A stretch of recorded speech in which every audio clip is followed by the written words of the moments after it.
இல்ல சார். அதுக்கு வந்து என்ன பண்ணா, அது ப்ரீவியஸ் இயர் கொஸ்டின் இங்கிலீஷ் மட்டும் வாங்கல சார். அதனால என்ன பண்ணேன், அந்த ப்ரோ டெஸ்ட் பேட்ச் போட்டத வந்துட்டு அவரு பிடிஎஃப் விடுவாரு சார். பினாக்கிள்ல வந்துட்டு பினாக்கிளோட பிடிஎஃப் விட்டாரு. அத மட்டும் ஜெராக்ஸ் பண்ணி, அத மட்டும் அப்பப்போ டெய்லி பார்த்துட்டு இருந்தேன் சார் கொஞ்சம். அவரு அந்த வீக்லி டார்கெட் வைப்பாருங்க சார். இன்னைக்கு இன்னைக்கு 2 நாள் இங்கிலீஷ் படிக்கணும்ன்ட்டு. ம். நான் பிரிலிம்ஸ்க்கு ப்ரோ டெஸ்ட் பேட்ச் கரெக்ட்டா ஒரு 70 to 80% ஃபாலோ பண்ணேன் சார். ஓகே. மெயின்ஸ்க்கு அப்படியே விட்டுட்டேன் சார்.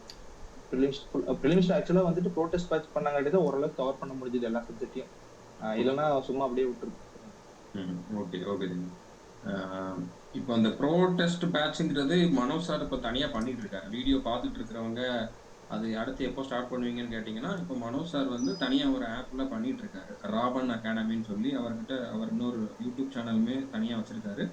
அந்த மாரி ஒரு ஆப்பும் இருக்குது. ராபன் அகாடமி அப்படின்னு. ஸோ இப்போ பார்த்துட்டு இருக்கிறவங்க ஜாயின் பண்ணணும் அப்படின்னா, அதுல ஜாயின் பண்ணிக்கலாம். நம்மளோட கோர்ஸ்லயுமே அவர் டீச் பண்ணியிருக்காரு. அந்த பிராக்டிஸ் பேட்ச் மட்டும் தனியா பண்றாரு. இப்போ அவரு எல்லாருமே எப்ப வேணாலும் ஜாயின் பண்ணிக்கலாம் அப்படிங்கிற மாதிரி தான் வச்சிருக்காரு. ரயில்வேக்குமே பண்றாரு, எஸ்எஸ்சிக்குமே பண்றாரு.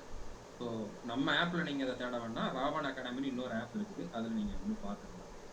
ஓகே தம்பி. அடுத்தது ஜிகே. ஸோ ஜிகேல மார்க் கம்மியா இருந்தாலும் கண்டிப்பா அதுக்கும் நீங்க வந்து ஒரு ஸ்ட்ராட்டஜி ஆமா. பண்ணியிருப்பீங்க.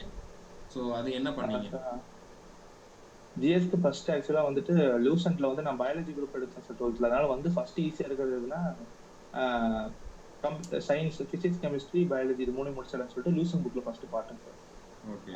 அதுக்கப்புறம் வந்துட்டு ஹிஸ்டரி பாலிட்டி படிக்கிறேன்ட்டு ஒரு 1 மாசத்த ஓட்டிட்டேன் சார். ஒரு 1 1/2 மாசம், 2 மாசம் அதிலேயே படிச்சேன். ஒரு மே, ஏப்ரல், மே வந்து அது 2 மாசம் ஃபுல்லா வந்து ஹிஸ்டரி பாலிட்டி போயிடுச்சு சார். ஆனா ஓகே. என்ன ஆச்சுன்னா, ஒண்ணு கூட ஞாபகம் இல்ல படிச்சது.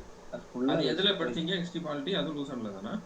அது லூசன்ட்லயே படிச்சேன் சார். ரொம்ப வளவளன்ட்டு அ அப்புறம் நான் யோசிச்சேன்.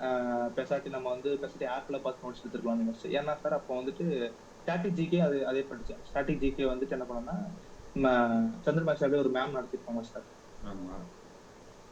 ஆ அதுல வந்து முக்கியமான டாபிக் டான்ஸ் அதெல்லாம் மட்டும் ஒரு 20, 25 வீடியோ மட்டும் அதுல பார்த்தேன் சார். நல்லா ஓ. இருந்துச்சு. அப்போ வந்து நான் யோசிச்சேன். பெசாட்டி ஜிஎஸ்க்கு வந்துட்டு ஏதோ ஒரு பிளேலிஸ்ட் வீடியோ பார்த்து நோட்ஸ் எடுத்துருக்கோன்னு. நம்ம ம். வந்துட்டு கைப்பட நோட்ஸ் எடுத்தா படிக்கும்போது இல்லனா கூட ரிவிஷன் பண்ணும்போது ஈஸியா இருக்கும்னு அப்பதான் தான் சொல்ல தோணுச்சு. இப்ப ஓகே. கூட யார கேட்டாங்கன்னா அதான் சார் சொல்லுவேன். நானு ஜிஎஸ்க்கு வந்துட்டு கைப்பட நோட்ஸ் எடுத்தா அது ஈஸியா இருக்கு சார். ம், இல்ல ம். ஜெனரலா வந்துட்டு ஹிஸ்டரி பார்ட் எல்லாம் முன்னாடியே தெரியும்னா அது தேவையில்ல. புதுசா படிக்கிறதுனா கைப்பட நோட்ஸ் எடுத்துருவோம் சார். ஓகே, ஓகே தம்பி. அது அது ஆனா வந்து ஜிஎஸ்க்கு மெயினா படிச்சது எப்பன்னா சார், அந்த ப்ரோ டெஸ்ட் பேட்ச்ல வந்து வீக்லி பிடிஎஃப் விடுவாரு. ம், ம்.